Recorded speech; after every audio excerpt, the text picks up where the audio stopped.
Bueno, continuamos con más aquí en Presencia Universitaria. Le damos la bienvenida en esta mañana a Rebeca Mendoza Jacey, quien está con nosotros como cada semana. Rebeca, ¿cómo estás? Muy bien. Muchas gracias, Alfredo. Muy buenos días, Marco. Muy buenos días. Buenos días al teleauditorio y a los radioescucha. ¿De qué nos vas a platicar hoy, mi estimada Rebeca? Vamos a hablar de el internamiento. ¿Cuál es el proceso para internar a una persona que ya trae un problema, obviamente, de adicción, llámesele al alcohol o a las drogas ilegales? El internamiento no es malo. El internamiento se sugiere solo en 3 casos y una servidora se presta para ello: cuando el paciente no puede dejar de consumir, cuando el paciente tiende a delinquir o cuando el paciente es violento. Déjame hacerte una acotación. ¿Cuándo se considera que el paciente no puede dejar de consumir? Cuando lo hace diario y a todas horas. En automático se tiene que fomentar la abstinencia. Y la única manera, lamentablemente, en un sentido estricto de fomentar la abstinencia, pues es a través del internamiento. Cuando no existe esta voluntad para decir, hoy voy a dejar de beber o voy a dejar de drogarme, estamos hablando ya de una persona que trae la dependencia. Una persona que ha perdido la voluntad para dejar de alcoholizarse y para dejar de drogarse, en ese momento, por supuesto, lamentablemente, es candidato para un internamiento. Se tiene que fomentar la abstinencia. ¿Y cómo se fomenta la abstinencia? Pues obviamente a través del internamiento. Hemos dicho que hoy las políticas públicas de la ONU, la OMS, van encaminadas a la reducción del daño. Es decir, lo ideal es no el consumo, en este caso en drogas ilegales, y no embriagarse, pero la realidad es que hoy la gran mayoría de las personas se embriagan y están consumiendo sustancias ilícitas. Cuando tú de manera diaria y en el transcurso del día te estás alcoholizando y no puedes dejar de alcoholizarte diariamente, o bien estás consumiendo diario drogas ilegales y no puedes dejar de consumirlas, en ese momento eres candidato para un internamiento. Repito, no solo es este supuesto, sino también cuando tienden a delinquir o sobre todo cuando tienden a ser violentos. La gran mayoría de los pacientes cumple con 1, 2 o hasta las 3 características que acabamos de mencionar. Entonces, en cualquiera de estos supuestos es candidato para un internamiento. Y bueno, el internamiento solo se sugiere en el estado de Querétaro, solo en 6 lugares. ¿Por qué en 6 lugares? Porque estos 6 lugares cuentan con un reconocimiento que otorga CONADIC, que es la Comisión Nacional contra las Adicciones. Es el órgano máximo, supremo, es la máxima autoridad en el tema de prevención y tratamiento de adicciones a nivel nacional. Y obviamente CONADIC va de la mano con los estados, con sus organismos u órganos que se llaman Consejos Estatales contra las Adicciones, mejor conocidos como SECAS. En Querétaro tenemos SECA, el Consejo Estatal contra las Adicciones, que está en la calle de Independencia número 97. Tiene un horario laboral de 8 de la mañana a 3:30 de la tarde, de lunes a viernes.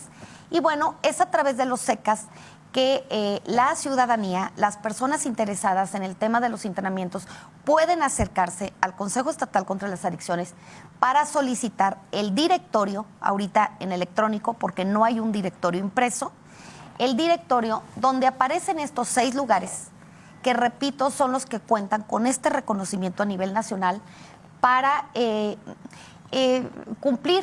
Bueno, estamos hablando de que este reconocimiento es una especie de ISO 9000.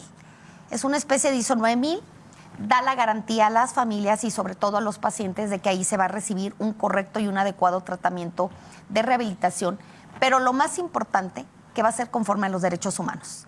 Es decir, no va a recibir ningún tipo de maltrato, ni físico ni psicológicamente hablando. Entonces, sí, en el país hay muchos lugares de internamiento, los mal llamados anexos, que son centros de tratamiento de tipo residencial. En Querétaro no es la excepción. En Querétaro aproximadamente al día de hoy hay 130 lugares. En estos 130 lugares aproximadamente hay alrededor de 2,000 personas que están internadas en estos 130 establecimientos.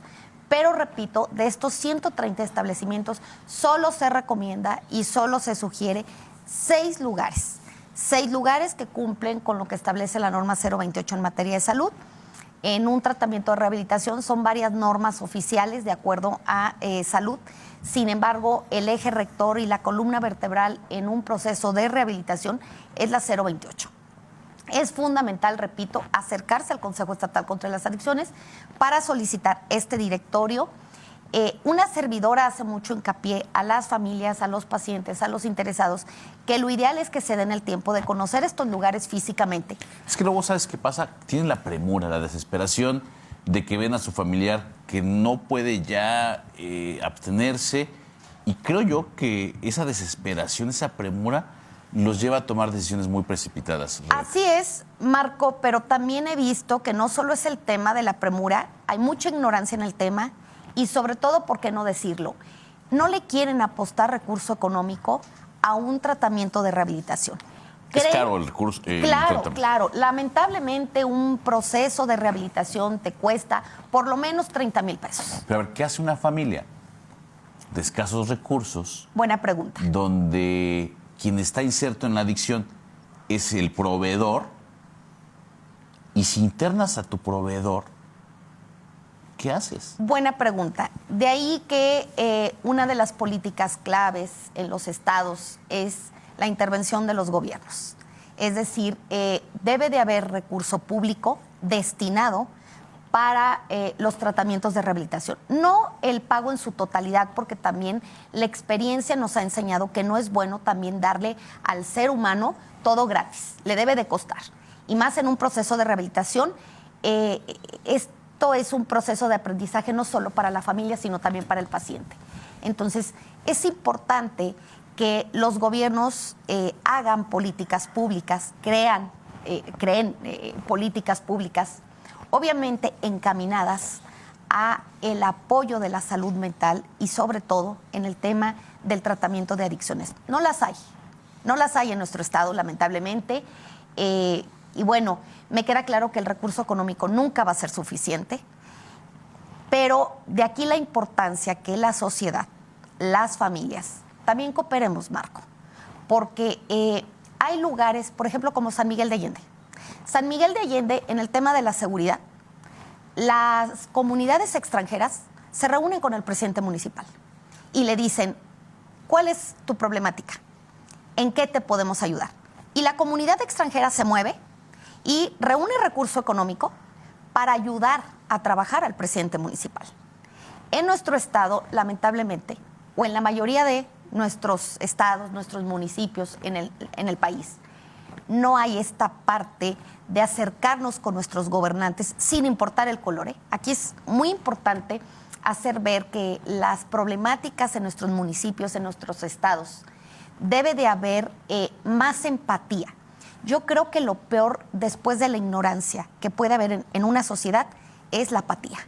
Entonces, no hay empatía en nuestro estado por parte de las familias, de la sociedad, para acercarse a los gobernantes y, en primer lugar, exigir que haya políticas públicas en el tema de prevención y tratamiento de adicciones, pero también cooperar, colaborar. Siempre una servidora ha hecho hincapié que este es un tema donde sociedad, gobierno, familias debemos ir tomados de la mano.